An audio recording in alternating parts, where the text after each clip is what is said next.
पहले हम जानना चाहते हैं इंपल्सिव फोर्स का मतलब क्या होता है। What is the meaning of impulsive force. Impulsive force का मतलब होता है force tending to infinite. Impulsive force का या इंपल्स का मतलब होता है integral of F D T when f tends to infinity and dt tends to 0 and dt tends to 0 but f dt is a finite value। अगर force बहुत ज्यादा हो, बहुत ज्यादा लार्ज हो और टाइम बहुत कम हो, इसको बोलते हैं एफ डी टी को इम्पल्स। हम जानते हैं फोर्स होता है dp by dt, rate of change of momentum. ये डिफिनीशन है, force is equal to rate of change of momentum. तो यहां से आएगा dp is equal to F D T. क्या आएगा? dp is equal to F D T. इसका मतलब है small change in momentum is force into time. Momentum इस पे डिपेंड नहीं करता है कि फोर्स कितनी है, मोमेंटम इस पे भी डिपेंड नहीं करता है टाइम कितनी है। मोमेंटम फोर्स और टाइम के प्रोडक्ट पे डिपेंड करता है। Momentum is dependent on multiplication of force and time. तो मोमेंटम कितना चेंज करेगा ये स्पेस से भी डिपेंड नहीं करेगा, फोर्स कितना, कम फोर्स लगाओ ज्यादा टाइम के लिए या ज्यादा फोर्स लगाओ कम टाइम के लिए, मोमेंटम का चेंज सेम आएगा अगर एफ डी टी सेम है। इसको हम इंटीग्रेट कर देते हैं दोनों तरफ,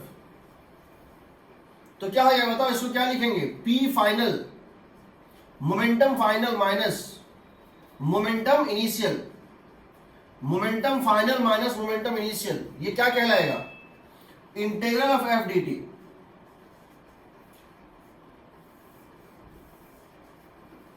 राइट हैंड साइड को बोलते हैं इंपल्स।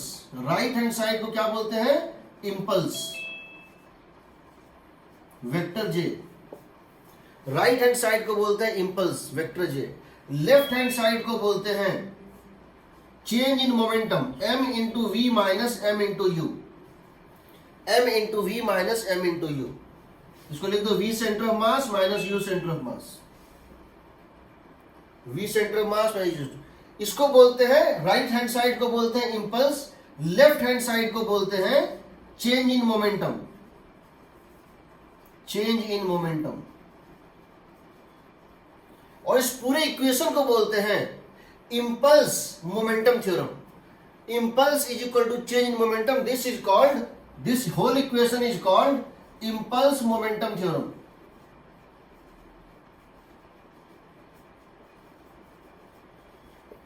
मैं फिर से रिपीट कर रहा हूं, कुछ लोग लेट से ज्वाइन किए हैं। फोर्स होता है dp बाई dt, फोर्स होता है rate of change of momentum, इसलिए dp हो जाएगा एफ डी टी। इंटीग्रेट कर दो, ये integral of F D T कहलाता है change in momentum. Force into time का मल्टीप्लीकेशन, फोर्स इंटू टाइम का मल्टीप्लीकेशन बताता है चेंज इन मोमेंटम कितना है। फोर्स अगर 10 गुना कर दो और टाइम को 1/10 कर दो, चेंज इन मोमेंटम सेम आएगा। Change in momentum depends on the multiplication of force and time. इसको बोलते हैं change in momentum, mass into VCM final, final velocity minus mass into initial velocity, ये चेंज इन मोमेंटम। ये है impulse, change in momentum is equal to impulse. इसको बोलते हैं impulse momentum theorem. इसको क्या बोलते हैं? Impulse momentum. इंपल्सिव फोर्सेस के केस में ये फोर्स बहुत बड़ा होता है, बहुत ज्यादा होता है, और ये टाइम बहुत छोटा होता है।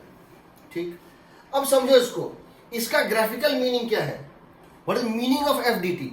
एफ डी टी का मतलब है, एफ डी टी का मतलब है, अगर हम फोर्स और टाइम का ग्राफ प्लॉट करें, अगर हम फोर्स और टाइम का ग्राफ प्लॉट करें, अगर हम फोर्स और टाइम का ग्राफ प्लॉट करें, एफ डी टी का मतलब है, ये अगर डेल्टा टी टाइम तक कोई फोर्स लगा था, एफ डी टी का मतलब है एरिया। एफ डी टी का मतलब क्या है? Area under graph. F D t का मतलब क्या है? इंटीग्रेशन में तुम पढ़े हुए हो, integral of y d x क्या होता है? Area under y x graph. तो ये जो एरिया तुमको दिख रहा है, ये क्या देगा? Change in momentum. ये है equal to F D t, और ये इक्वल टू होगा mass into v minus mass into u. तो अगर तुमसे कभी कोई ग्राफिकल क्वेश्चन पूछा गया है जिसमें फोर्स और टाइम का ग्राफ दिया है और वेलोसिटी पूछा है इनिशियल या फाइनल, तो तुम उसको सॉल्व मत करना, उसको एरिया से बनाना। ग्राफ के अंदर ट्रायंगल है, रेक्टेंगल है, सर्कल है, कुछ भी है, एरिया इसके भीतर जो है, area under graph of F T, force और टाइम के ग्राफ का एरिया चेंज इन मोमेंटम होता है। इस बात का ध्यान रखना, ऊपर का एरिया प्लस लेते हैं और यही अगर एरिया यहां होता ऐसे करके तो क्या लेते, माइनस एरिया लेते, ये होता निगेटिव एरिया और ये क्या है, पॉजिटिव एरिया। ऊपर का एरिया पॉजिटिव होता है, मोमेंटम को बढ़ाता है, नीचे का एरिया नेगेटिव होता है, मोमेंटम को घटाता है। इस इक्वेशन का मतलब क्या है समझो, P final is P minus P initial is F D T. तुम्हारा कभी कोई चीज था जिसमें कि ये इनिशियल मोमेंटम था, ये इनिशियल मोमेंटम वेक्टर था, ये अगर इनिशियल मोमेंटम वेक्टर है, ये अगर इनिशियल मोमेंटम वेक्टर है, इसमें अगर तुम integral of F D t जोड़ दो, इस वेक्टर में अगर तुम integral of F D t जोड़ दो, जो भी है एफ वेक्टर है इंटू डी टी, तो ये जो रिजल्टेंट बनेगा that is going to be p final, ये होगा पी फाइनल वेक्टर। समझ रहे हो ना, because p final is p initial plus impulse, p final is p initial plus impulse. P initial momentum में जब इंपल्स जुड़ता है वो फाइनल मोमेंटम बन जाता है। कोई डाउट यहां तक में किसी को? मैं भी बताऊंगा इसका मतलब क्या है, इंपल्स का मतलब क्या होता है, इंपल्सिव फोर्स का। इंपल्सिव फोर्स का मतलब है very very very large amount of force acting for very very very small time interval. जैसे जब किसी नेल को ठोकते हैं हथौड़े से तो इंपल्स लगता है, फोर्स नहीं लगता है। टकराता है, जब टकराता है तो इनफाइनाइट फोर्स लगता है, बहुत ज्यादा फोर्स लगता है। इतना फोर्स लगता है अगर किसी इंसान की हड्डी हो तो टूट जाएगी। समझ रहे हो ना? जब बैट से बॉल हिट होता है, जब बैट बॉल को हिट करता है उस समय फ्रैक्शन ऑफ सेकेंड के लिए ही कांटेक्ट होता है, बट उस दौरान बैट और बॉल में बहुत लार्ज मैग्नीट्यूड का फोर्स होता है। समझ रहे हो? यहां कोई डाउट किसी को? सर हाँ, और सर मतलब इतने ही मतलब बहुत बड़ा अमाउंट का फोर्स अगर ज्यादा देर तक लगे तो मतलब फिर वो नॉर्मली फोर्स होगा। हाँ, वो नॉर्मली फोर्स होगा। बता रहा हूं क्यों हम इसको इस तरह, जब भी कोलिजन होता है, जब भी दो बॉल कोलाइड करता है, जब भी एक दीवार के साथ एक बॉल कोलाइड करता है, चाहे इलास्टिक हो या इनइलास्टिक हो, उस कोलिजन के टाइम पे इंपल्सिव फोर्स ऐड करता है। अब समझो इस बात को, ये जो तुमको इक्वेशन दिख रहा है, integral of F P final minus P initial is F D T, इसको निकालना, इसको डायरेक्टली निकालना बहुत बहुत बहुत डिफिकल्ट है। अगर ये 0 से डेल्टा टी टाइम तक के लिए लगा था, अगर ये फोर्स कितने देर के लगा था, 0 से डेल्टा टी टाइम तक के लिए, तो इसको इंटीग्रेट करके निकालना सबसे दुनिया में मुश्किल काम है। लेकिन इसको निकालना final momentum minus initial momentum सबसे आसान काम है। इसको निकालना बहुत आसान काम है। इनिशियल वेलोसिटी तुमको पता है, फाइनल वेलोसिटी पता है, इनिशियल दोनों का मतलब मास इसका पता है, ये निकल जाएगा आराम से। ये इजीएस्ट है और ये मोस्ट डिफिकल्ट है। लेकिन चूंकि दोनों इक्वल है, हमसे पूछा जाता है ये इंपल्स निकालो, हम निकालते हैं चेंज इन मोमेंटम और कहते हैं हमने इंपल्स निकाल दिया। हम फोर्स और टाइम को इंटीग्रेट करके इंपल्स नहीं निकालते हैं। हम एक बॉल को लेते हैं और इसको दीवार पे हिट करते हैं, वो बॉल 10 मीटर पर सेकेंड से कोलाइड करती है और 8 मीटर पर सेकेंड से पीछे चली जाती है। एक बॉल जो है 10 मीटर पर सेकेंड से जाती है और 8 मीटर पर सेकेंड से रिबाउंड कर जाती है। तो उस बॉल का इनिशियल वेलोसिटी था 10, फाइनल था -8। इनिशियल था 10, फाइनल होगा -8, तो वो पीछे आ रहा है ना, -8 वेक्टर है। इसको निकालना बहुत आसान है, बट जब वो कोलाइड कर रहा था तो उस समय फोर्स कैसे बढ़ा और फिर घटा, पहले वो दबेगा और फिर रिलैक्स होगा, वो निकालना बहुत मुश्किल काम है।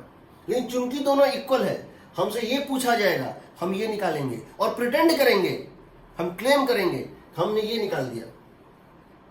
इसको निकालना नेक्स्ट टू इम्पॉसिबल है, इसको निकालना नेक्स्ट टू इजीएस्ट पॉसिबल है। चूंकि दोनों इक्वल है, ये भी पूछा जाएगा तो हम यही निकालते हैं। ठीक, बता रहा हूं कैसे करते हैं। ये थ्योरम है, समझो। इस थ्योरम का मतलब समझ लो, इस थ्योरम का मतलब समझ लो। इनफाइनाइट फोर्स का मतलब क्या होता है और क्यों उसका रियल जो होता है इस पर डिपेंड करता है, मैं बता रहा हूं। ठीक, हम एक केस ले रहे हैं और तुम मुझे बताना इसमें क्या हो रहा है। हम एक केस ले रहे हैं, हम 4 डायग्राम प्लॉट कर रहे हैं। हम 4 डायग्राम प्लॉट कर रहे हैं। क्या प्लॉट कर रहे हैं? देखो, मेरे पास एक ब्लॉक है जो 10 kg का है। पहला डायग्राम मैं ले रहा हूं, मेरे पास एक ब्लॉक है जो कि 10 kg का है। इसमें मैंने एक जर्क मारा, मैंने इसके ऊपर एक फोर्स लगा दिया, कितना?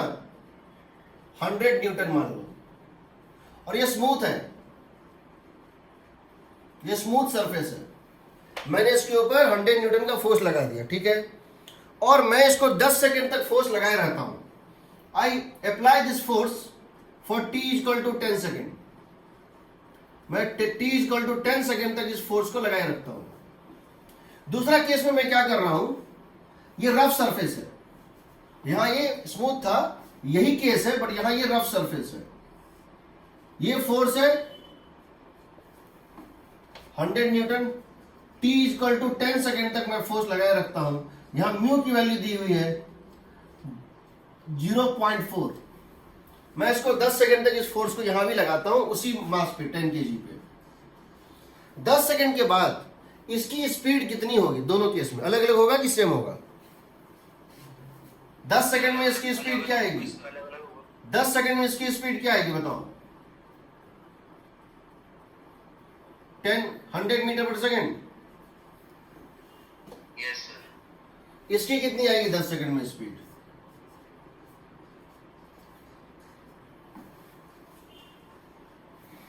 हंड्रेड न्यूटन लग गया, फ्रिक्शन लगेगा कितना? 40 न्यूटन, तो नेट फोर्स हो गया 60 न्यूटन। सही है ना?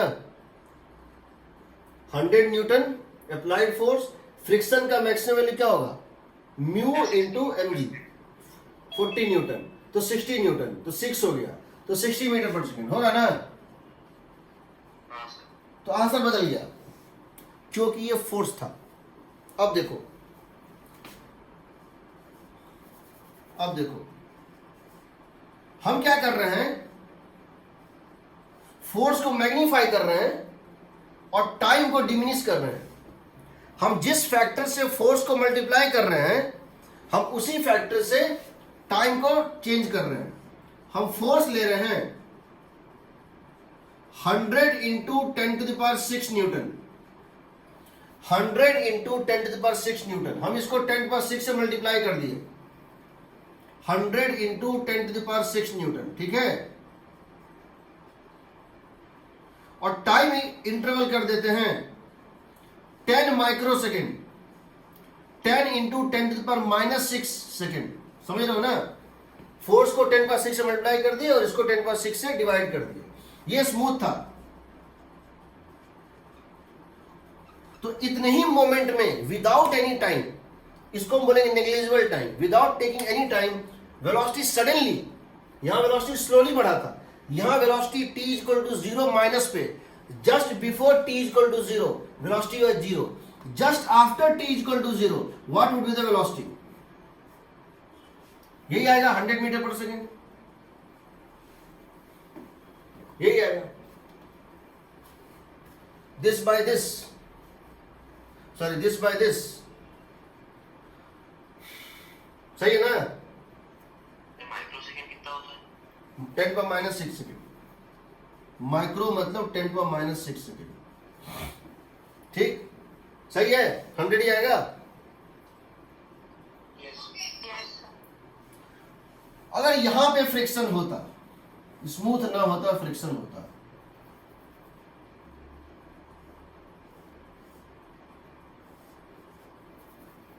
इंपल्सिव फोर्स लगा रहे हैं 100 इंटू 10⁶ न्यूटन, 10 kg, 100 मीटर पर सेकेंड। हाँ, ये mu equal to 0.4 delta t is Y.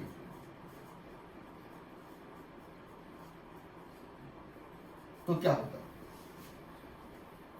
जितनी देर ये फोर्स ऐड कर रहा है उतनी देर में नेट फोर्स क्या होता, 100 इंटू 10⁶ माइनस 40 होता ना। ये फोर्स लगा है और ये तो फोर्स है फ्रिक्शन का, इसको माइनस डिवाइडेड बाय 10,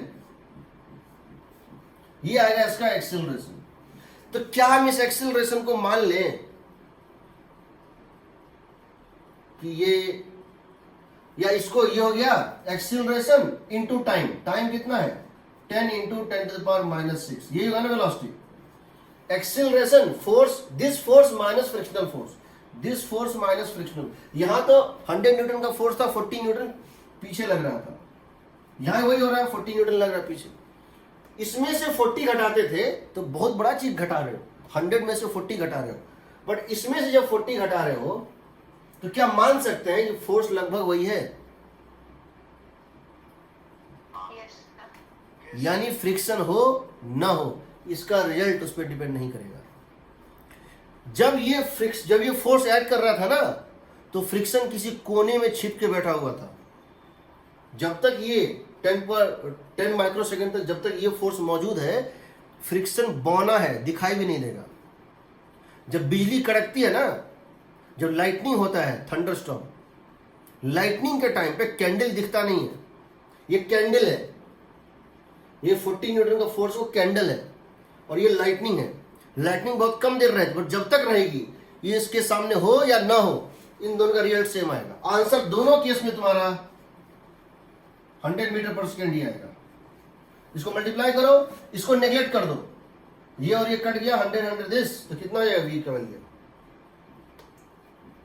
ये और ये कट गया, ये 10 कट गया, 100 मीटर पर सेकेंड आएगा ना। इसीलिए जब कोलिजन होता है, यहां एक ब्लॉक है, रफ सरफेस है, म्यू दिया हुआ है, यहां से एक बुलेट आया, यहां से एक बुलेट आया, इसका मास भी m है, इसका मास भी m है, और क्वेश्चन है ये बुलेट इसके अंदर एम्बेडेड हो गया, ये बुलेट इसके अंदर एम्बेडेड हो गया, तो एम्बेडेड होने के बाद ये सिस्टम कितना मूव करके रुक जाएगा। तो हम कहते हैं कि जब ये इससे कोलाइड किया, जब ये इससे कोलाइड किया, कोलिजन के जस्ट बाद ये इसमें जो एम्बेडेड हो जाएगा, हम मोमेंटम कंजर्वेशन लगा देते हैं। हम क्या लगा रहे हैं, मोमेंटम कंजर्वेशन।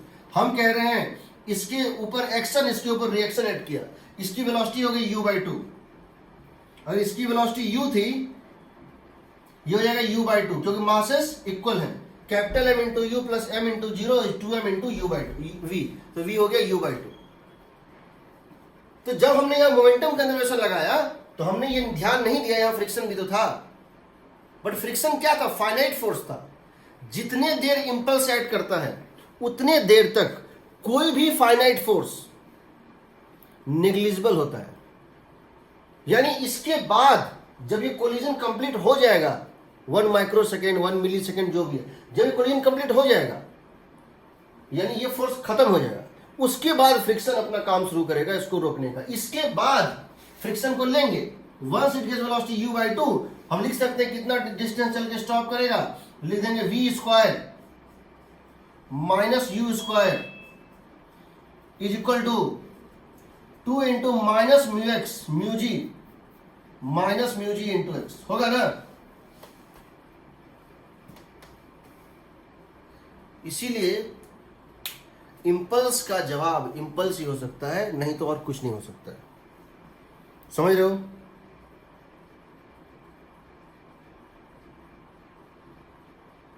समझ रहे हो? तो याद रखना, एक आदमी एक नेल को ऐसे लगाए हुए है और ऐसे दबा रहा है हाथ से, पूरी ताकत लगा देगा, नहीं दबेगा, एक नेल को दीवार पे डाल दो, उसको पूरी ताकत से दीवार में घुसाओ, नहीं घुसेगा। हथौड़ा मारोगे घुस जाएगा। तुम चाहते हो बॉल को हम बैट के साथ कांटेक्ट में रख के तब इतना जोर से मारेंगे 6 चला जाए, नहीं जाएगा। बट अगर बैट को बहुत दूर से लाओगे और सडनली टकराओगे तो इतना उसको वो मिलता है, वो चला जाता है। इसीलिए जब हमको कोई आदमी टच करके दबाता है कम लो होता है, और कोई मूविंग जब मेरे से कोलाइड करता है तो चोट ज़्यादा लगता है, क्यों? वहाँ चेंज इन मोमेंटम सडन होता है, इसलिए फोर्स बहुत ज़्यादा होता है। तो यहाँ पे हम 1-2 बातें बताना चाह रहे हैं। हम अभी तक इम्पल्स को हमने डील नहीं किया था, बट हम किसी बॉडी पे इम्पल्स को डील कर सकते हैं, चेंज इन मोमेंटम से निकाल सकते हैं। तो जरा देखो मोमेंटम की कुछ खास बातें। एक बार बहुत पहले डिस्कवरी पे एक वो दिया था, एक एक्सपेरिमेंट करके दिखाया गया था। क्या एक्सपेरिमेंट था? डिस्कवरी चैनल पे ये एक्सपेरिमेंट दिखाया गया था कि आइडेंटिकल जिस तरह से मैंने ऐसे घस दिया, अब मैं इसको वापस जीवन में कभी रिपीट नहीं कर सकता हूं।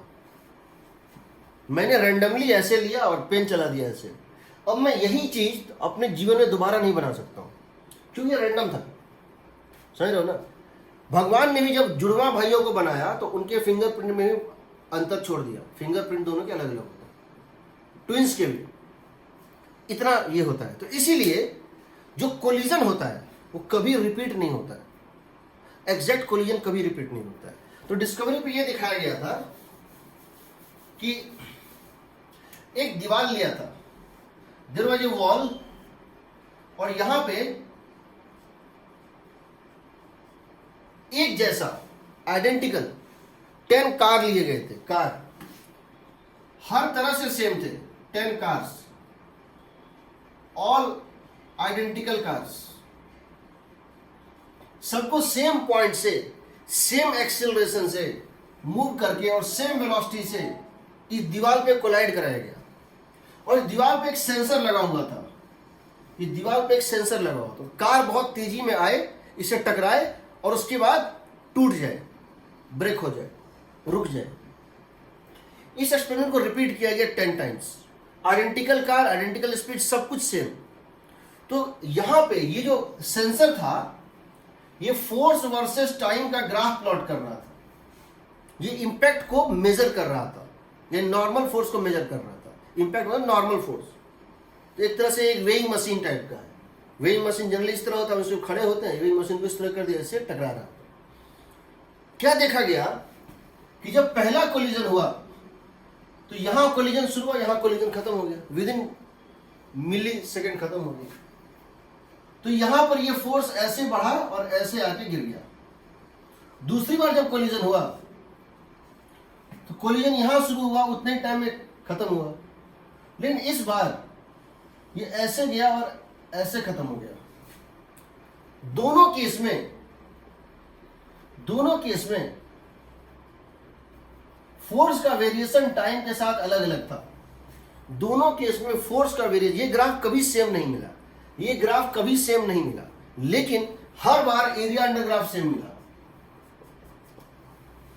हर बार एरिया अंडर ग्राफ सेम मिल रहा था। क्यों? क्योंकि इनिशियल मोमेंटम सेम है, फाइनल मोमेंटम सेम है।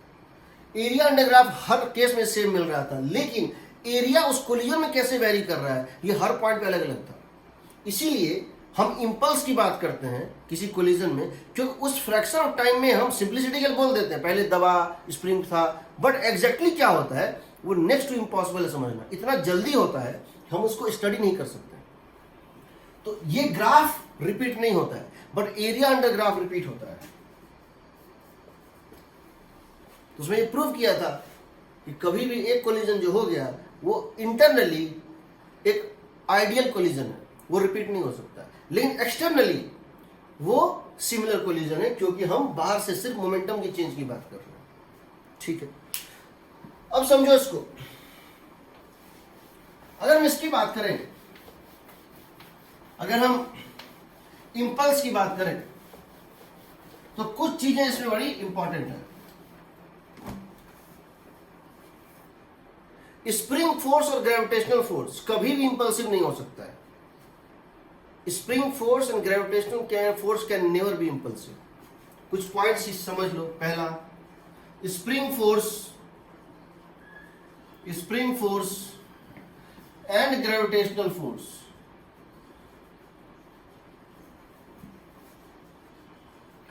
Can never be impulsive.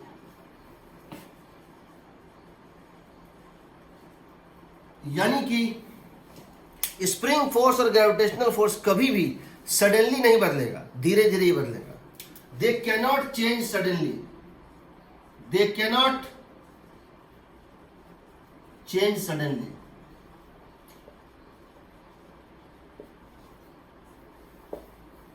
दूसरा, नॉर्मल टेंशन और friction, tension normal and friction can be impulsive और can be non impulsive depending on case. Can be impulsive और non impulsive depending on case. बता रहे क्या है? Depending on case. Impulsive भी हो सकता है, नॉन इंपल्सिव। ये तो कभी इंपल्सिव नहीं होगा। स्प्रिंग फोर्स और ग्रेविटेशनल फोर्स कभी भी सडनली नहीं बदलेगा। सडनली बहुत लार्ज मैग्नीट्यूड नहीं ले सकता है, धीरे धीरे इसका वैल्यू चेंज होगा। क्या चीज? हाँ हाँ हो सकता है, आ रहे हैं उस पर, आ रहे हैं। अभी तो मैं स्टेटमेंट लिख रहे हैं, टेंशन, नॉर्मल और फ्रिक्शन। ठीक। तीसरा, इंपल्स को बैलेंस करना है। अगर इंपल्स को बैलेंस करना है तो इंपल्स ही चाहिए।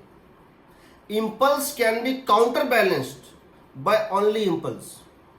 ठीक। इंपल्स का मुकाबला इंपल्स ही करेगा, फोर्स नहीं करेगा, याद रखना। Impulse can be balanced bye impulse only, not force. देखते हैं कैसे। जैसे मान लो यहां एक ग्राउंड है, इस ग्राउंड के ऊपर एक ब्लॉक रखा हुआ है और ब्लॉक को हम एक हैमर से हिट करते हैं। हम इस ब्लॉक को जो है हैमर से हिट कर रहे हैं।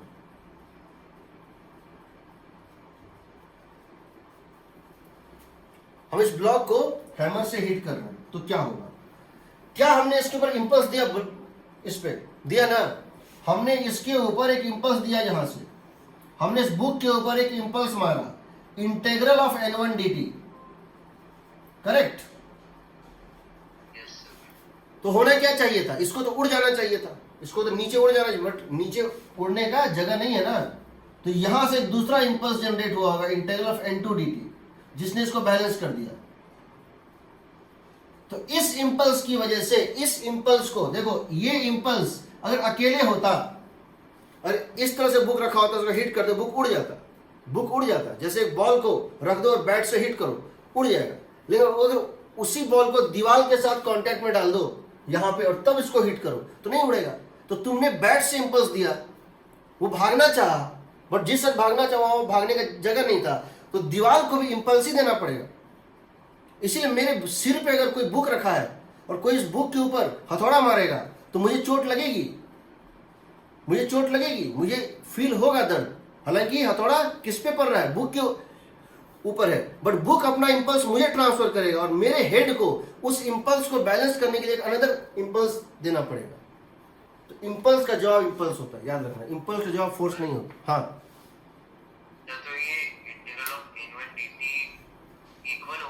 हाँ हाँ, यहाँ पे इक्वल होगा, करेक्ट। यहाँ पे इक्वल होगा, ये बोथ आर इक्वल।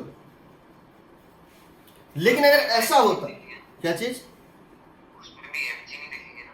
नहीं, mg का कोई रोल नहीं, mg कभी लेंगे ही नहीं, नॉन इंपल्सिव होता हमेशा। अगर ये ऐसा होता, ये बॉल है या फिर ब्लॉक है और हम इसको यहां से हथौड़ा मारते,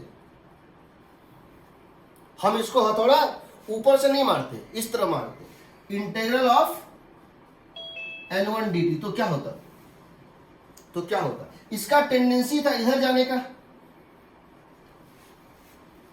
बट ये तो जा नहीं सकता है। ये जा तो सकता है पैरेलल से। तो इस इंपल्स का दो कंपोनेंट होता ना, एक होता integral of n1 dt cos theta. इसको बैलेंस होना पड़ेगा। इस इंपल्स का दो कंपोनेंट होता है, एक होता नॉर्मल, इसको यहां से बैलेंस कौन कर देगा?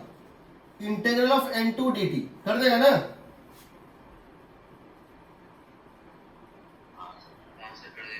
लेकिन जो इसका हॉरिजॉन्टल को उसको कोई नहीं कर पाएगा बैलेंस, उड़ जाएगा।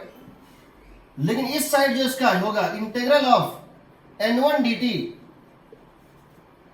साइन थीटा, इसकी वजह से इसको एक वेलोसिटी मिली है, अनबैलेंस्ड इंपल्स है, इसकी वजह से इसको वेलोसिटी मिल जाएगी v। क्या लिखेंगे? मास into velocity final momentum minus initial momentum, होगा ना।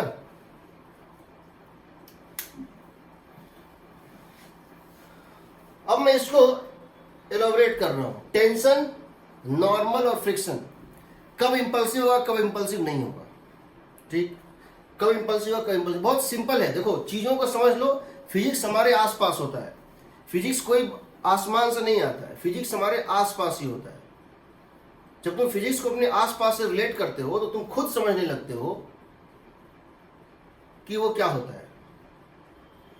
जब एक झन्नाटेदार फोर्स लगता है, झन्नाटेदार फोर्स, उसको बोलते हैं इंपल्स। इंपल्स होता है ना कि वो मतलब दिमाग हिला देता है, उस टाइप का फोर्स होता है इंपल्स। देखो हम इसको अब एलोबरेट कर, इसमें कुछ है नहीं, हम इसको एलोबरेट कर रहे हैं। फ्रिक्शन, नॉर्मल, टेंशन, नॉर्मल और फ्रिक्शन कब इंपल्सिव और कब इंपल्सिव नहीं होगा, देखते हैं।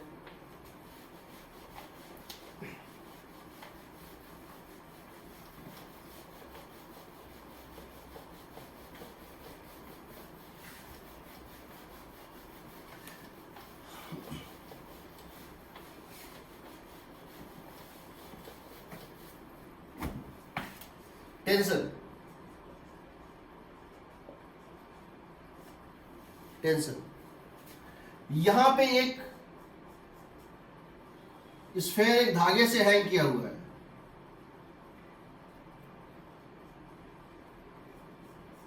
This sphere hang from A thread, ये एक थ्रेड है और ये एक स्फेयर हैंग किया हुआ है। अगर मैं यहां से इसको हिट करता हूं और मैं यहां इसको हिट करता हूं, मैं इसको नीचे से ऐसे करके हिट करता हूं, या फिर मैं इसको ऐसे हिट करता हूं, या नीचे से कोई चीज आगे इसको हिट करता है, बुलेट या कोई चीज को आगे हिट करता है। जब ये इसको तुम यहां से इंटीग्रल ऑफ n1 dt दोगे तो इस धागे में टेंशन, इस दौरान इसमें टेंशन इंपल्सिव होगा कि नॉन इंपल्सिव होगा? नॉन इंपल्सिव होगा, बिल्कुल नॉन इंपल्सिव होगा। इस केस में टेंशन नॉन इंपल्सिव होगा। अगर तुम इसको यहां से हिट करते हो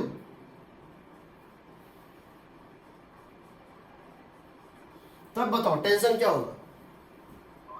नॉन इंपल्सिव होगा।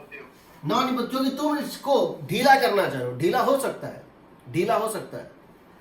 अगर तुम इसको यहां से हिट करते हो हॉरिजॉन्टली तो भी टेंशन नॉन इंपल्सिव होगा।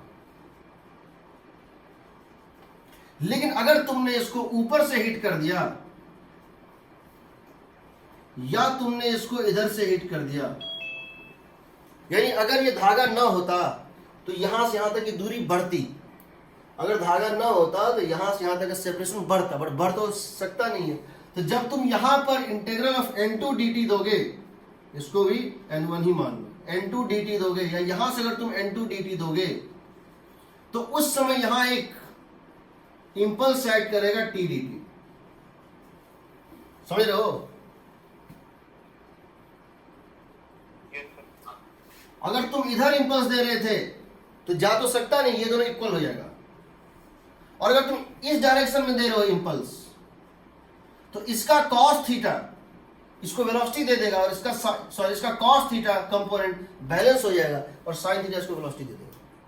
तो सिंपल सी बात है, टेंशन के केस में अगर कोलिजन या इंपल्स अगर दोनों एंड की दूरी बढ़ाना चाह रहा है तो इंपल्सिव टेंशन, घटाना चाह रहा है तो नॉन इंपल्सिव टेंशन। अगर वो दूरी, अगर धागा नहीं रहता तो, if string is not there, suppose for a moment think that string is not there, in that case if the length of the string has tried to increase, then tension is impulsive, and if the length have tried to decrease or remain same, there is no impulsive tension.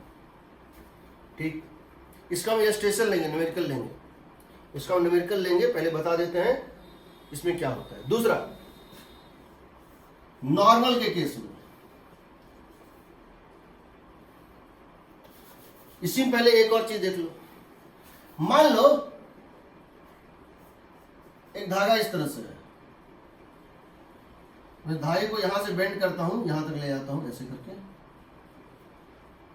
ये मास है, मैं ये thread, मैं इसको यहां से छोड़ देता हूं, मैं इसको यहां से रेस्ट पे से छोड़ देता हूं, तो क्या होगा, ये गिरना शुरू करेगा, गिरना शुरू करेगा, गिरना शुरू करेगा, तब तक गिरेगा जब तक, मान लो ये डिस्टेंस है 12/3 और ये डिस्टेंस है L/3,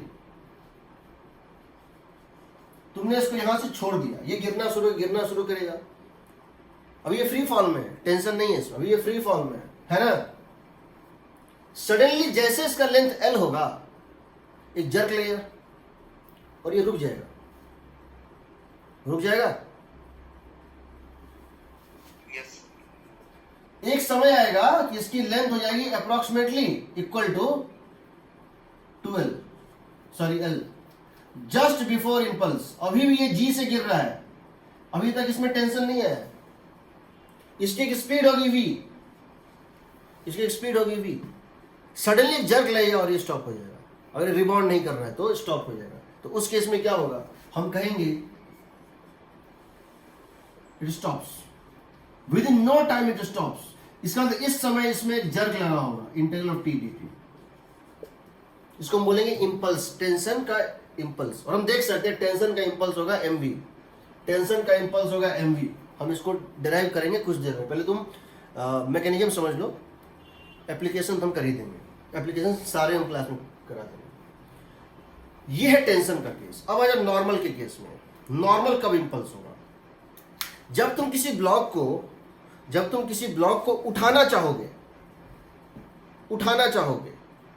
तो क्या होगा, नॉन इंपल्सिव होगा। और जब उसको दबाना चाहोगे तो इंपल्सिव होगा ना। सर डिपेंड करता है, हमारे में तो हमेशा इंपल्सिव थोड़ी होगा। बता रहा हूं, मिटा दो उसको पहले, हाँ सर, हाँ। क्योंकि जब मैं नॉर्मल लूंगा, नहीं मैं फ्रिक्शन भी उसी के साथ लूंगा, उसी डायग्राम में फ्रिक्शन ही बताऊंगा।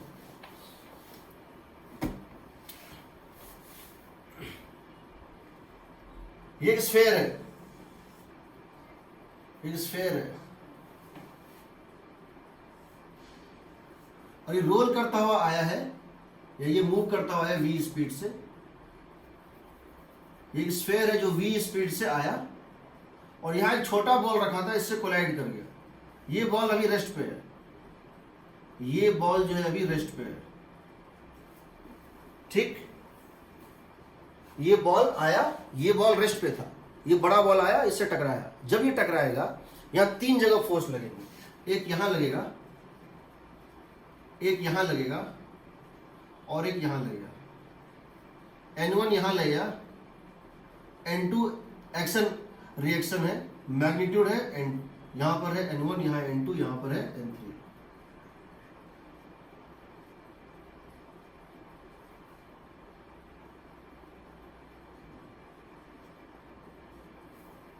ठीक है। अब बताओ इसमें कौन कौन सा इंपल्सिव होगा, कौन कौन सा नॉन इंपल्सिव होगा। सर बस N2 इंपल्सिव है, N1 और N2 इंपल्सिव है, N2 है। N1 impulsive, N2 impulsive, N3 non impulsive. सही है। हाँ सर सही। देखो पहले इन दोनों में तो कोलिजन हो रहा है, ये इसको दबाएगा ऊपर, ये इसको दबाएगा ऊपर, ये इसको दबाएगा नीचे। पहले यहां देखो, ये इसको दबाएगा ऊपर, ये इसको प्रेस करेगा ऊपर, ये इसको प्रेस करेगा नीचे, दोनों एक दूसरे को रिपेल करेगा नॉर्मल के कारण। तो ये तो इंपल्सिव होगा। ये क्या चाहता, इधर भागना चाहता। ये अगर ग्राउंड ना होता, ये भागता इधर इंपल्स के कारण, बट इसको रोकना है तो ये भी इंपल्सिव होगा, क्योंकि इस N2 को इंपल्सिव फोर्स को बैलेंस करना है। क्योंकि ये क्या चाह रहा था, ये चाह रहा था एक कंपोनेंट राइट जाना एक नीचे जाना, नीचे वाले को तो बैलेंस करने के लिए इंपल्स ही चाहिए। ये क्या चाह रहा था, N2 की वजह से, N2 के वजह से ऊपर जा चाहता था, ये उठना चाहता था ऊपर, तो N3 नॉन इंपल्सिव होगा। समझ रहे हो? Yes sir. तो ऊपर उठने की वजह से नॉन इंपल्सिव। हाँ, ऊपर उठा लो ना, ऊपर कोई रेस्ट्रिक्शन थोड़ी है, ऊपर उठाना है। देखो धागे में दूर करने की कोशिश करोगे तब इंपल्स ऐड करेगा, नॉर्मल में नजदीक करने की कोशिश करो तब इंपल्स ऐड करेगा। धागे में अगर लेंथ से ज्यादा दूर करने की कोशिश करोगे कोलिजन के टाइम, अगर सेपरेशन बढ़ाने की जो है कोशिश करोगे लेंथ L से ज्यादा, तब करेगा इंपल्स ऐड। कम करोगे तो ढीला हो जाएगा, कोई दिक्कत नहीं है। यहां पर ऊपर अगर चाहते हो लिफ्ट करना, कोई दिक्कत नहीं है, नीचे दबाना चाहते हो तब इंपल्स ऐड करेगा। Yes sir. उसी तरह से ये एक वेज है, ये एक ट्रायंगुलर वेज है और ये यहां रखा हुआ है,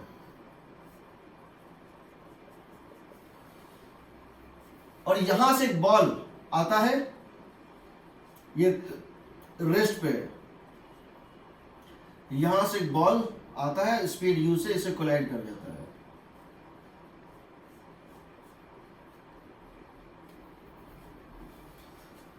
इन दोनों के बीच में इंपल्स ऐड करेगा। कोलिजन जब कर रहा होगा एक इंपल्स यहां पे ऐड करेगा और एक फोर्स यहां ऐड करेगा, नॉर्मल, एक नॉर्मल यहां, एक नॉर्मल यहां। कौन सा इंपल्सिव कौन सा नॉन इंपल्सिव, इसका नाम दे रहे हैं N1, इसको दे रहे हैं N2। बताओ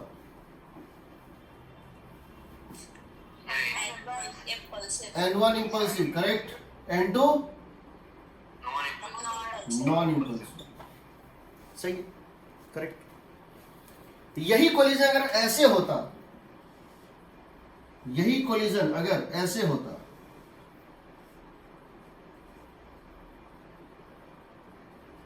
ये बॉल यहां पर आके कोलाइड करता, दोनों इंपल्सिव होते।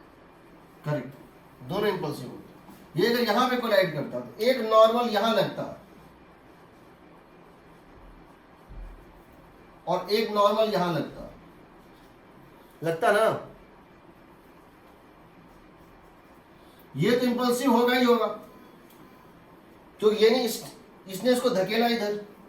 अगर ग्राउंड ना होता तो ये इसके ऊपर इसका इनिशियल वेलोसिटी क्या था, 0, इसका इनिशियल मोमेंटम था 0, और फोर्स लगा इस डायरेक्शन में, एकमात्र फोर्स जो इसके ऊपर लगा अगर ग्राउंड ना होता N1, वो लगा इस डायरेक्शन में, ये इधर भागता, बट ये इधर नहीं भाग पाएगा।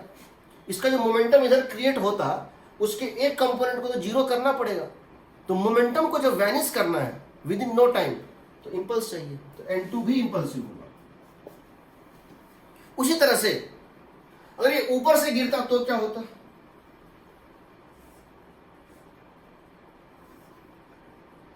अरे ऊपर से गिरता तो क्या होता, अरे ये बॉल ऊपर से गिरता ऐसे, तो भी सब इंपल्सिव ही तब भी दोनों होता इंपल्सिव, क्यों? उस केस में इन दोनों में तो कोलिजन का फोर्स ऐड करता सीधे N1 जो कि इंपल्सिव होता है। इस N1 की वजह से इसको यहां जाना चाहिए था, बट इसको जो मोमेंटम इधर मिलना चाहिए था वो मिल नहीं पाएगा, उतना नहीं मिल पाएगा। तो उसके दो कंपोनेंट है, राइट वार्ड तो मिल जाएगा बट लेफ्ट वार्ड को बैलेंस होना पड़ेगा N2 से, ये भी इंपल्सिव होगा। क्यों? अगर ये चलेगा तो इसके एक कंपोनेंट को इस सरफेस को पेनिट्रेट करना पड़ेगा, तोड़ना पड़ेगा, जो नहीं तोड़ सकता है, इसीलिए ये इंपल्सिव होगा, इसीलिए इंपल्सिव होगा। ठीक, अब जरा फ्रिक्शन की बात करते हैं, फ्रिक्शन की बात करते हैं। अगर सरफेस रफ है, अगर सरफेस रफ है, ठीक, नॉर्मल इंपल्सिव है और उसका एक कंपोनेंट है, और उसका एक कंपोनेंट है किधर, in the direction of parallel, तो वो फ्रिक्शन भी इंपल्सिव होता है, याद रखना। इसको मिटाएं पहले, इसको मिटाएं। Yes sir. तो अगर तुम अपने इसको इससे रिलेट करो तो कोई वो नहीं होता है।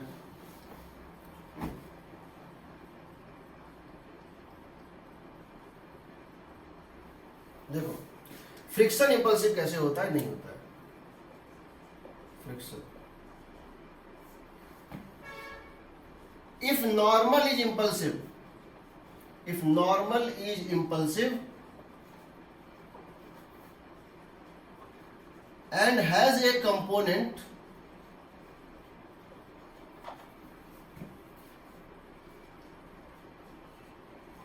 parallel to the surface, corresponding friction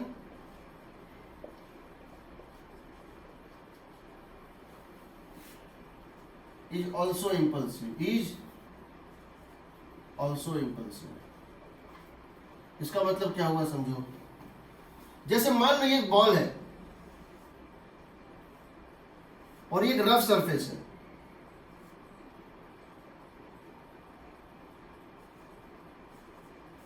mu इसकी फ्रिक्शन कोफिशिएंट है।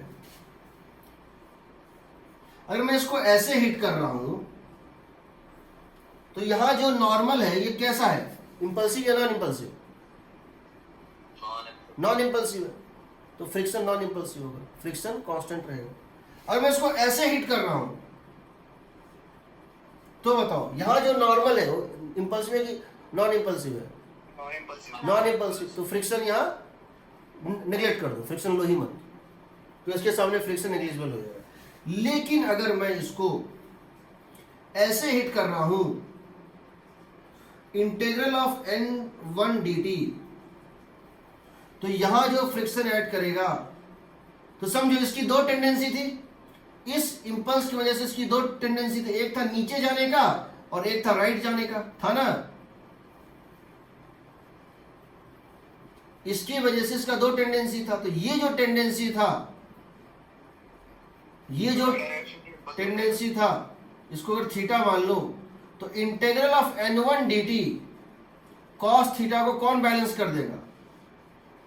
n2 dt। यानी यहां जो n2 dt लगेगा वो इंपल्सिव होगा, होगा ना? So normal is impulsive. दूसरा, क्या इसकी वजह से इसको राइट वेलोसिटी मिलनी चाहिए थी? ये कोशिश कर, इसकी क्या एक कंपोनेंट है पैरेलल? क्या इस इंपल्स की एक कंपोनेंट है सरफेस के पैरेलल है? तो इधर भागना चाहोगा, उसमें फ्रिक्शन भी लगा होगा, तो यहां जो फ्रिक्शन लगा होगा वो लगा होगा mu times of integral of n2 dt। क्योंकि यहां पे फ्रिक्शन क्या है, यहां नॉर्मल इंपल्सिव है, इसका करस्पॉन्डिंग फ्रिक्शन भी इंपल्सिव होगा, क्योंकि फ्रिक्शन होता है म्यू इंटू एन, होगा ना? फ्रिक्शन होता है म्यू इंटू n2। तो अगर तुम दोनों साइड dt से मल्टीप्लाई कर दो तो ये एफ dt, ये हो जाएगा। देखो इसको फिर इंटीग्रेट कर दो, तो यानी कि friction into dt, impulse of friction is equal to integral of mu into n2 dt। तो म्यू तो एक कांस्टेंट है ना, उसको बाहर निकाल दो, ये क्या हो गया बताओ? ये हो गया वो। तो दो चीजें, नॉर्मल इंपल्सिव होना चाहिए, दूसरा इसका एक कंपोनेंट होना चाहिए पैरेलल। ये जो तुमने इंपल्स दिया था, अगर मैं सीधे ऊपर से देता तो क्या होता? अगर यही n1 dt में सीधे वर्टिकली देता तो क्या होता? तो फ्रिक्शन का कोई काम नहीं था, तब फ्रिक्शन का कोई काम नहीं था। अगर मैं इसको ऊपर से देता n1 dt, तो इसका कोई कंपोनेंट राइट लेफ्ट था ही नहीं, तो फ्रिक्शन का काम ही नहीं है, सिर्फ नॉर्मल बैलेंस करता। बट तुमने इसको ऐसे दिया, इस इंपल्स का दो कंपोनेंट था, एक नीचे और एक राइट। इस अप्लाइड, वीडियो ब्लर हो रहा है आपका। एक मिनट, एक मिनट।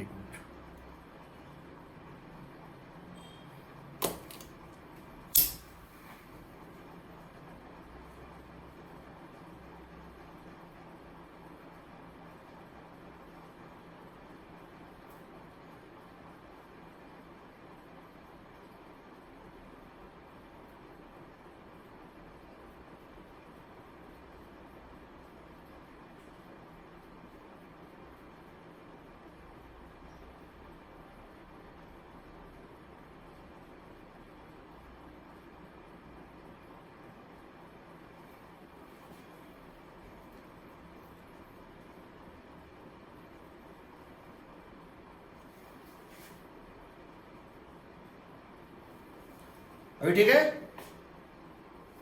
नहीं ठीक नहीं है ठीक है? नहीं सर नहीं ठीक है नहीं है सर करेक्ट? नहीं है सर सही है कि सही नहीं है? ब्लर है नॉट क्लियरली हियर यू। क्या कर रहे हैं तुम लोग के बैच में ऐसा क्यों होता है भाई? और इसी टाइम पे क्यों होता है हमेशा? पता नहीं सर मैं टाइमिंग चेंज करा दूंगा। सर चल गया मैं टाइमिंग चेंज करा दूंगा। सर आप आइडिया पे स्विच कर लीजिए सर, आइडिया बहुत शानदार चलता है इनका। देखो मेरे फोन में टीम में लॉस सर आइडिया शानदार चलता है, श्योर। सर वो हर एरिया में अलग अलग रहता है आपके एरिया में चेक करिए सर कैसा है।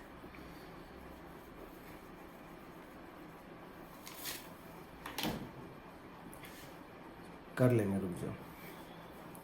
अभी ठीक है? ये तरफ सही है हाँ सर। चलो ठीक है। तो याद रखना, अगर हम इसको ऐसे दिए होते, अगर हम इस इनिशियल इंपल्स को इस तरह मारे होते तो क्या होता? तो फ्रिक्शन का कोई काम नहीं था, भले ये रफ होता बट फ्रिक्शन नहीं लगता।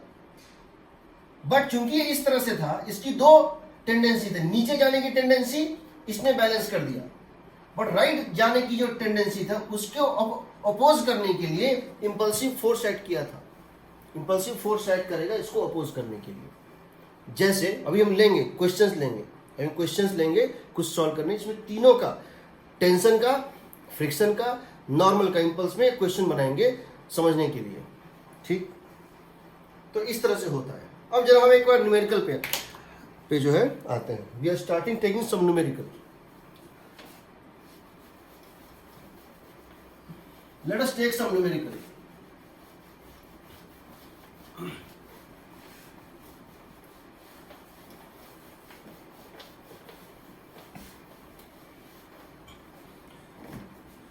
एक क्वेश्चन ले रहे हैं, देखो।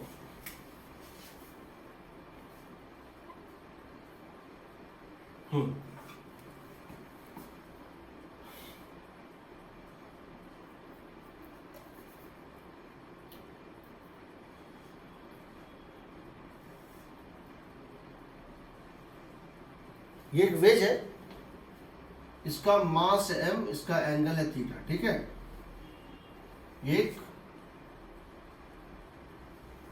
स्मूथ सरफेस है।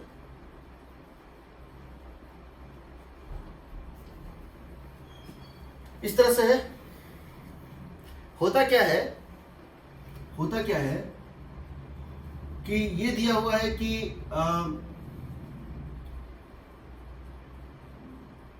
यहां से एक बॉल आता है, इसको नॉर्मली हिट करता है। यहां से एक बॉल जिसकी मास है स्मॉल m, और ये ऐसे करके आता है और इसको हिट करता है विद स्पीड u या v0। ये ऐसे आके इसको हिट करता है। एक बॉल आता है और उसको नॉर्मली हिट करता है।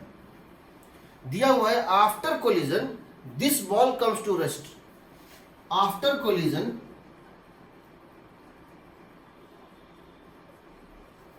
the ball comes to rest. Question है, find the speed of wedge after the collision.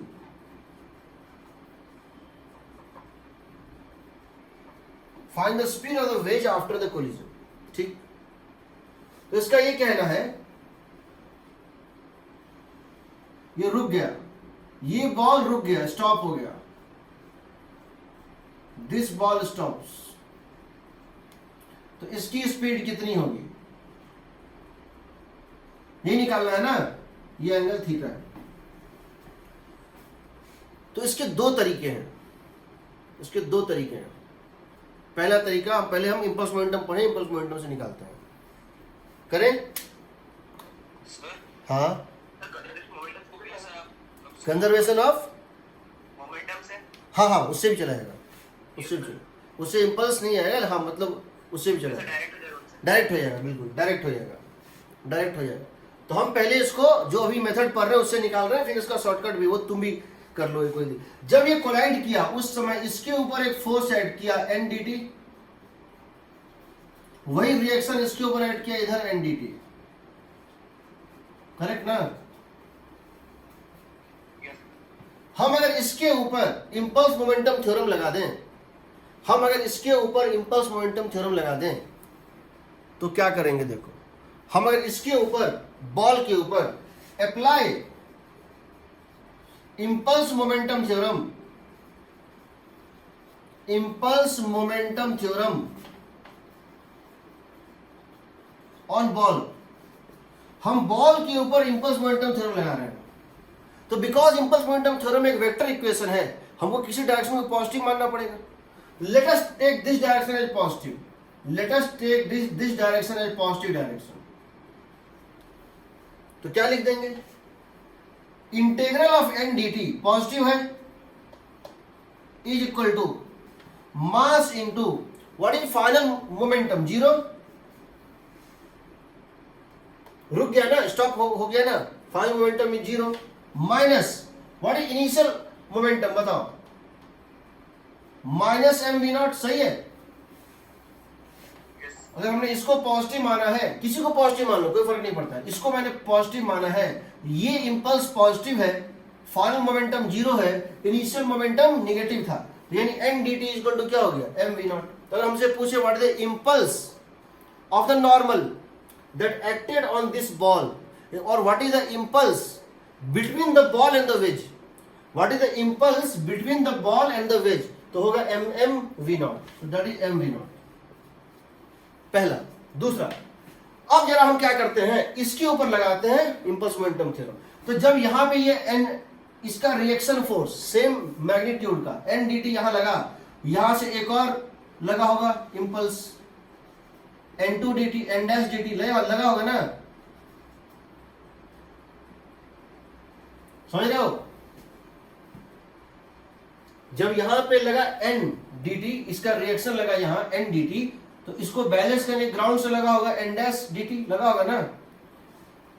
Yes इसकी वेलोसिटी तो इस डायरेक्शन में है, इसकी वेलोसिटी तो यही हो पे जो है पॉसिबल है, कांस्टेंट है, ये ग्राउंड के परपेंडिकुलर चल नहीं पाएगा. तो क्या होगा? लिख देंगे n dash dt, n dash dt is equal to integral of n dt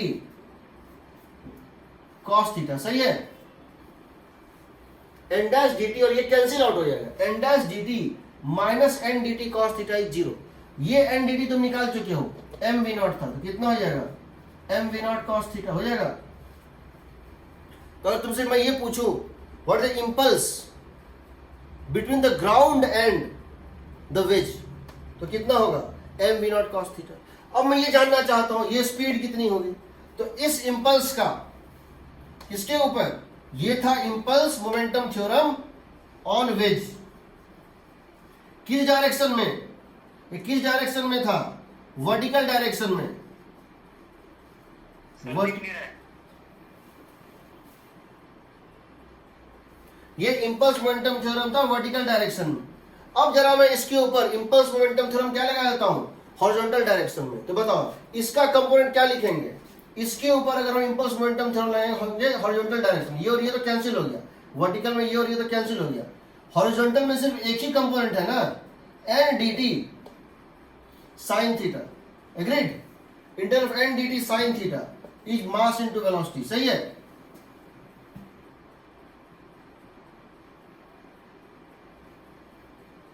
सही है? Yes sir. हाँ सर. तो एन डी टी का तो वैल्यू पता है, एम वी नॉट. यहां से m v naught is equal to m v naught sine theta is equal to mass into velocity. तो वेलोसिटी निकल गया. So velocity is equal to m v naught sine theta by m. दूसरा रास्ता तुम्हारे पास क्या था?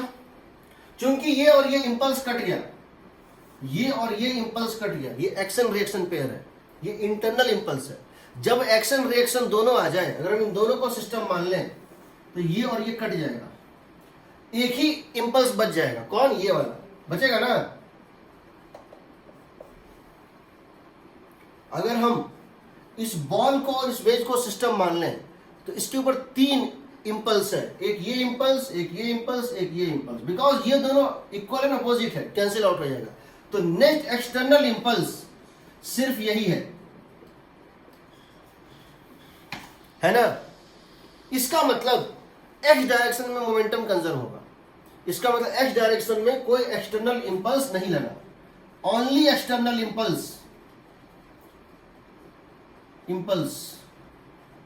अगर हम m प्लस एम को सिस्टम मान लें तो एक्सटर्नल इम्पल्स जो सिर्फ ग्राउंड का है, तो इसका कोई x कंपोनेंट तो नहीं है, इसका मतलब momentum in x direction is conserve होगा ना। इसका मतलब है, बताओ इनिशियल मोमेंटम का x कंपोनेंट क्या था, mv0 sin थीटा, सही था। इनिशियल मोमेंटम ये रेस्ट पे था, इसका वेलोसिटी कितना था, mv0 sin थीटा। फाइनल ये क्या है, रेस्ट पे है, इसका वेलोसिटी क्या हो गया, mv, आ गया ना एक स्टेप में।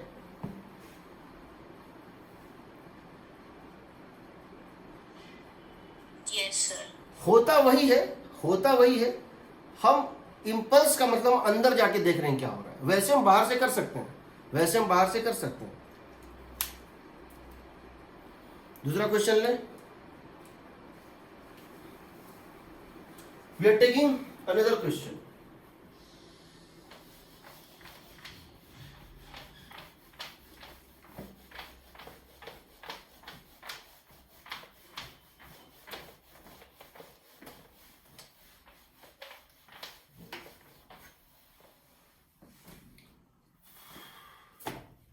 एक मिनट वेट करो, लाइन आ जाएगा।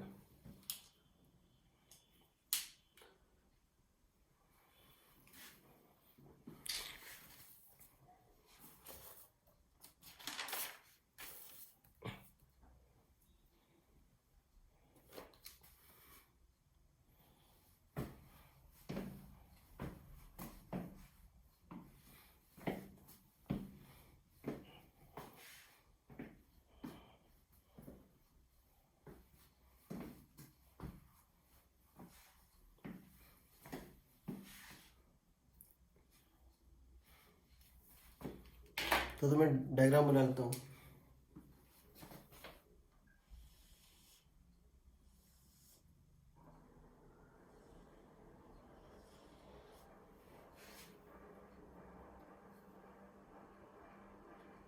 देखो ये एक वॉल है, इस तरह से कुछ वी शेप में कोई वॉल है, ठीक, ये एक वॉल है वी शेप में, ऐसे करके, ये वर्टिकल नहीं है, हॉरिजॉन्टल, ये वर्टिकल नहीं है, थोड़ा टिल्टेड है। यहां पे एक बॉल वी स्पीड से आता है, इसकी मास है m, ये एंगल है थीटा। कहता है कोलिजन इलास्टिक है, इलास्टिक कोलिजन होता है। इलास्टिक कोलिजन का मतलब है जिस स्पीड से आया उसी स्पीड से वापस लौट जाएगा। इलास्टिक कोलिजन का मतलब है जिस स्पीड से आया उसी स्पीड से ये वापस लौट जाएगा।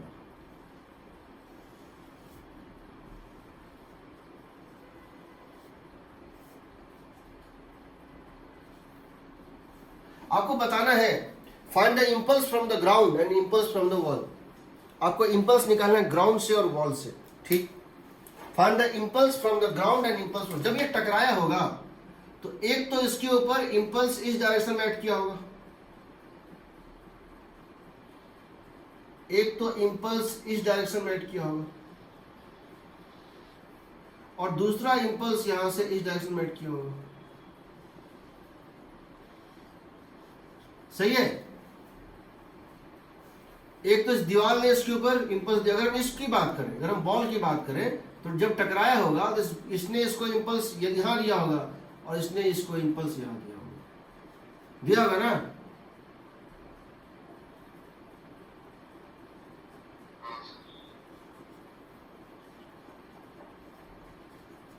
ये कहलाएगा इम्पल्स फ्रॉम द ग्राउंड और ये कहलाएगा इम्पल्स फ्रॉम दिस। अब तुमको पता है इसका इनिशियल और फाइनल वेलोसिटी तुमको पता है, तो सबसे पहले क्या करते हैं, किसको निकालते हैं, पहले n1 और n2 में रिलेशन निकाल लेते हैं। ये थीटा होना चाहिए मेरे ख्याल से, थीटा ही होगा जी। सर इस क्वेश्चन में फाइंड क्या करना है? Find the impulse find the impulse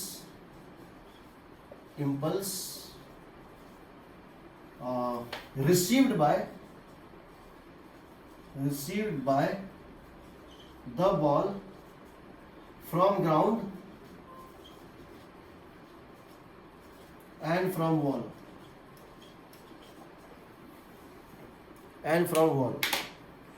wall से, और इससे कितना इसको इंपल्स मिला। तो क्या करेंगे,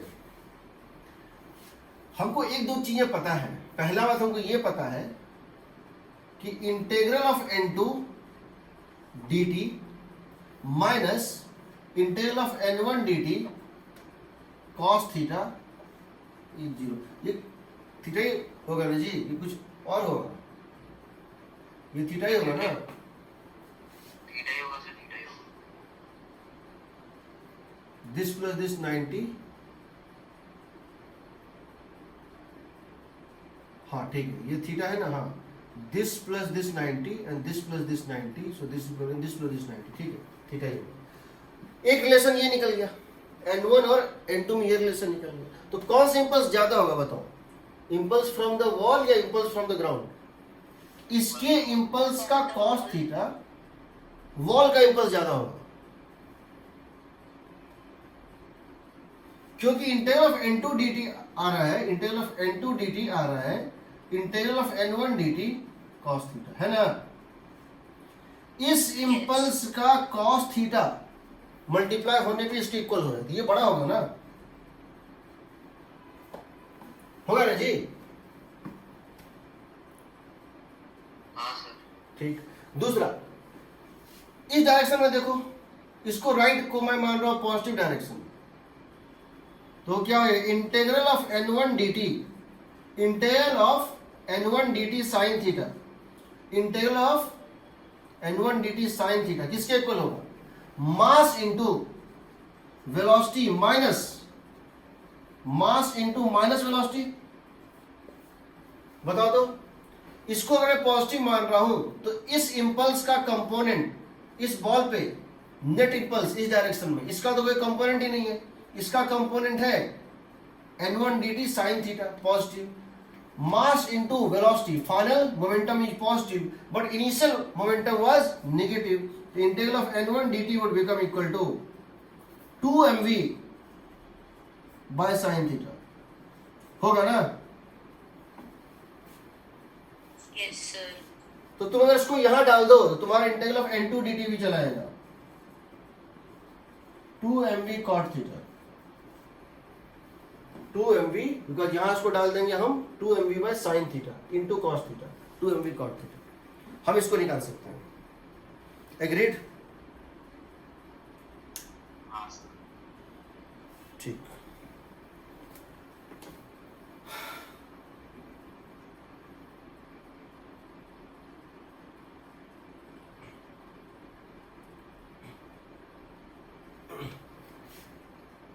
अब ये क्वेश्चन ले रहे हैं टेंशन वाले को लेकर के, फिर फ्रिक्शन भी ले लेते हैं, चलो फ्रिक्शन भी ले लेते हैं।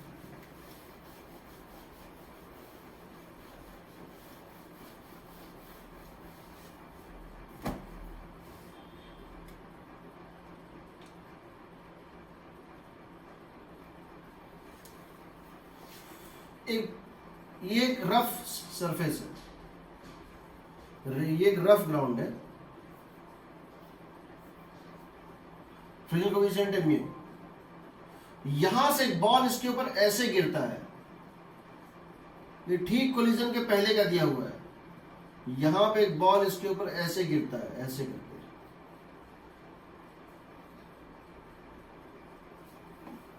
ये स्पीड है u, ये स्पीड है u, ये रफ सरफेस है। अब तक हमने हमेशा कोलिजन स्मूथ पे लिया था, अब यहां रफ सरफेस है, यहां जब ये कोलाइड करेगा, ये इस तरह से जा रहा है, जब ये कोलाइड करेगा तो उस समय इसके ऊपर जो फोर्स एक्ट करेगा, और ये एंगल दिया हुआ है थीटा, ये एंगल दिया हुआ है थीटा, जब ये कोलाइड करेगा तो एक फोर्स तो इसके ऊपर इस तरह से एक्ट करेगा,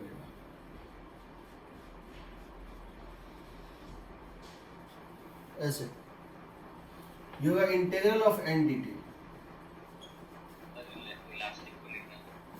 हाँ मान लो elastic collision E equal to या E इक्वल टू ई दिया हुआ है, E इक्वल टू ई दिया हुआ है, वैल्यू दिया हुआ है, इंटीग्रल ऑफ n dt ये होगा पहला। इलास्टिक भी दे सकता है अगर ई की वैल्यू 1 है तो, जनरल इन जनरल ई के लिए निकाल लेते हैं। यहां एक और फोर्स लगा होगा इस समय, mu into integral of n dt, ठीक है। कोलिजन के ठीक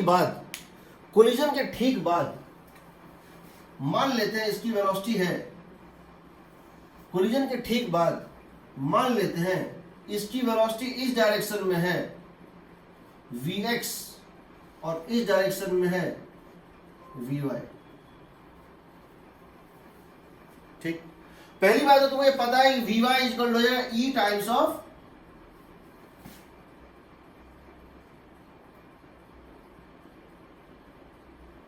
ये कितना था u cos थीटा ना,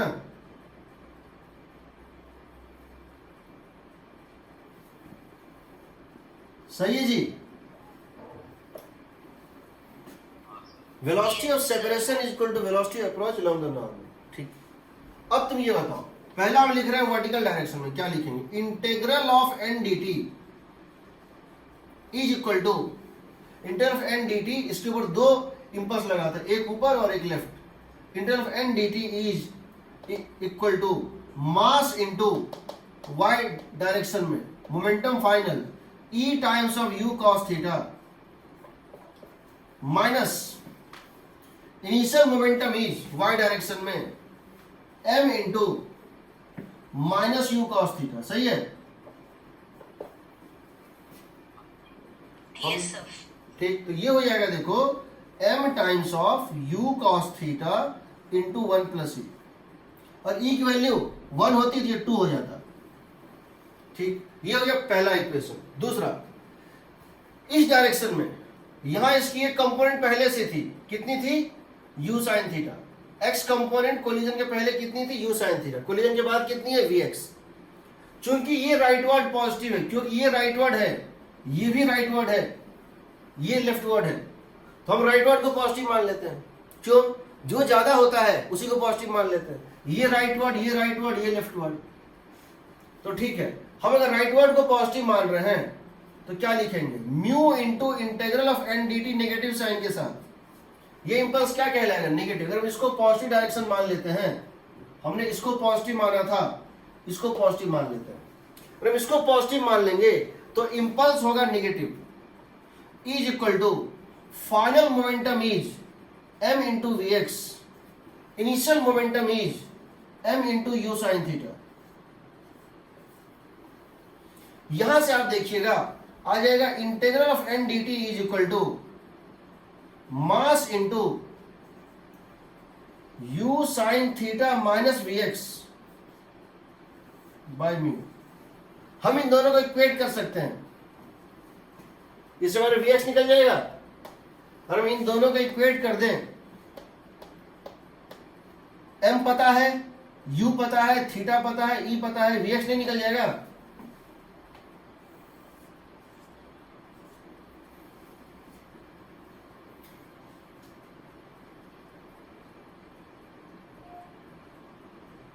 आएगा ना,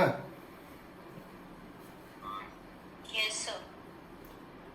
इस बात को समझो, बाद में देखेंगे रोटेशन में, ये सिर्फ ऐसे आके ऐसे जाएगा नहीं, ये घूमेगा भी, ये घूमते हुए, क्योंकि इस पे जो टॉर्क लगा ना, ये जो देखो, ये जो फोर्स लगा, ये सेंटर ऑफ मास से पास कर गया, ये इसको घुमा नहीं पाएगा, टॉर्क नहीं दे पाएगा। बट ये जो फोर्स लगा, अगर हम एक चीज को ले लें, हम किसी रिंग को अगर उसके पेरिफेरी पे फोर्स लगाएंगे टेंजेंशियली, तो वो घूमेगा ना। तुमने यही फोर्स क्या किया, सडनली लगाया, ये इसको सडनली एक ओमेगा भी दे देगा, तो ये ना सिर्फ vx और vy में चलेगा, ये स्पिन करता हुआ चलेगा, ये रोल करता हुआ चलेगा।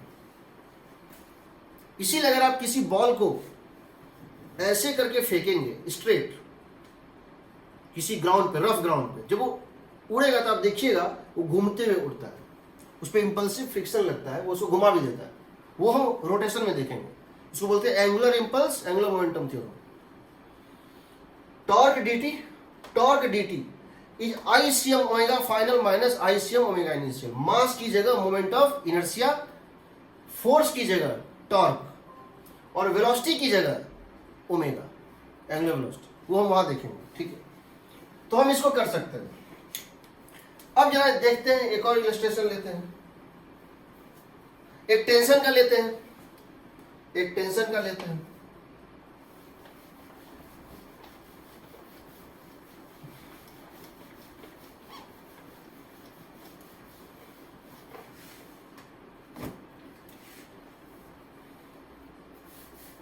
ये टॉप व्यू है, टॉप व्यू मतलब है,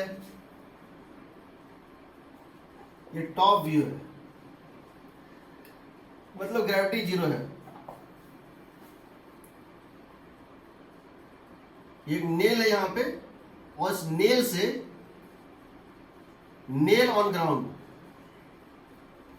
nail on smooth ground, ground या हॉरिजॉन्टल सरफेस। यहां एक धागा इस तरह से था,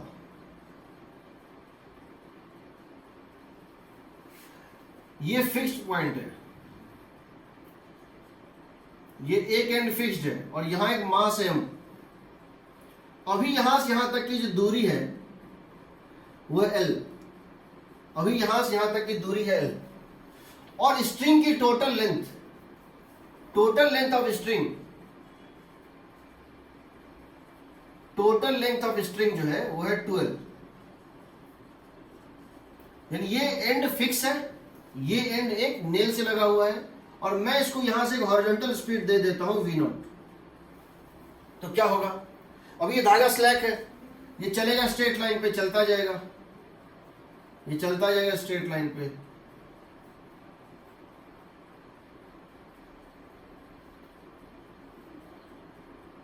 यहां तक स्ट्रिंग स्लैक है, क्योंकि अब तक इन दोनों पॉइंट के बीच की दूरी, दूरी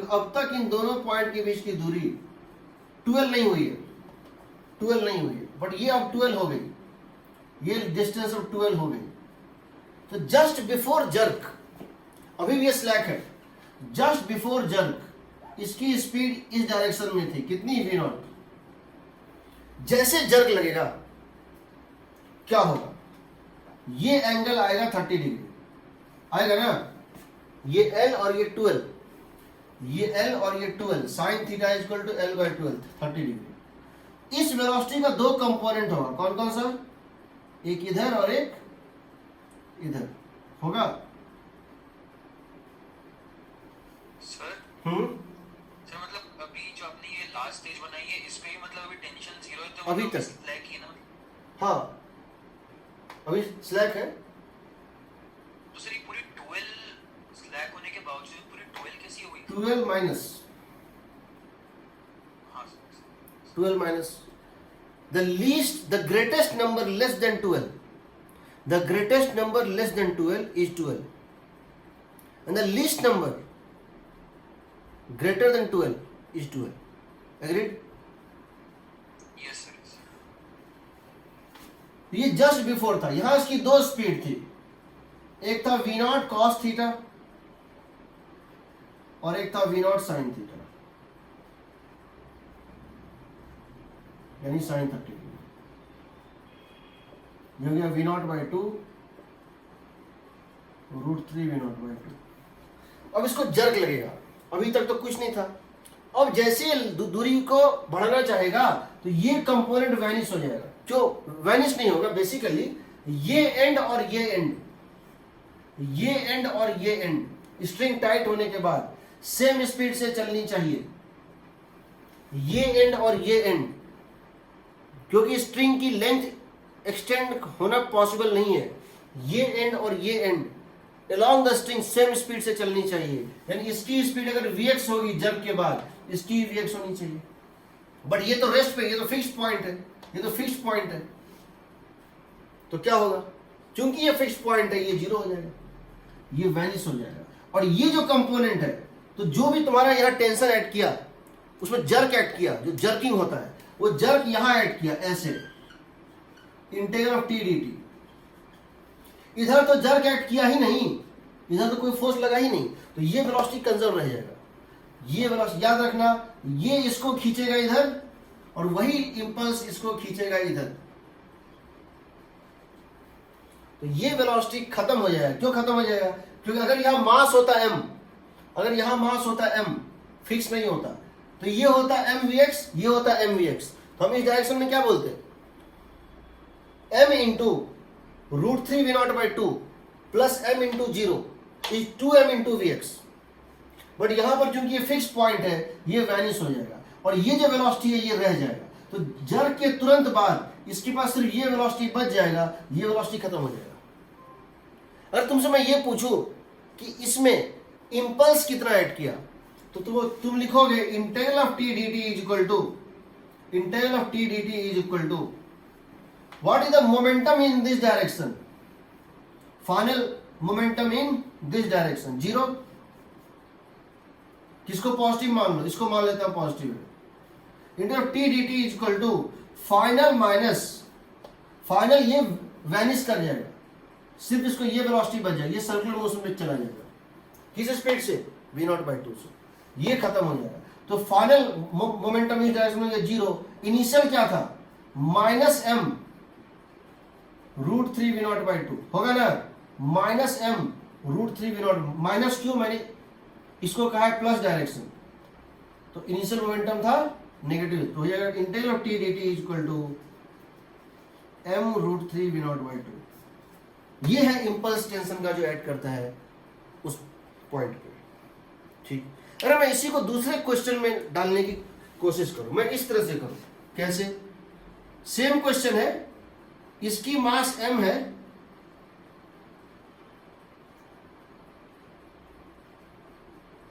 या इसकी मास 2m है, इसकी मास m है, ये धागा था, लेंथ l, सेपरेशन l है, ये टोटल 2l है। आपने इसको एक वेलोसिटी दे दिया ऐसे करके v0, यहां पहुंचेगा और जर्क लगाएगा। जर्क के ठीक पहले, just before jerk, just before jerk, ये लेंथ होगा 2l, ये होगा रेस्ट पे, इसकी स्पीड, इसकी मास होगी m, इसकी स्पीड हो जाएगी v0, ये एंगल होगा 30 डिग्री, 30 डिग्री। ठीक, ये जस्ट बिफोर जर्क था, ये जस्ट बिफोर जर्क था। जैसे ही जर्क लगेगा, जैसे ही जर्क लगेगा, just after jerk, just after jerk, just after jerk क्या होगा बताओ? What would happen just after the jerk? Jerk के तुरंत बाद, जस्ट जर्क के तुरंत बाद क्या होगा? देखो, इसकी जो स्पीड, इसकी जो वेलोसिटी स्ट्रिंग के परपेंडिकुलर थी वो कंजर्व रहेगी।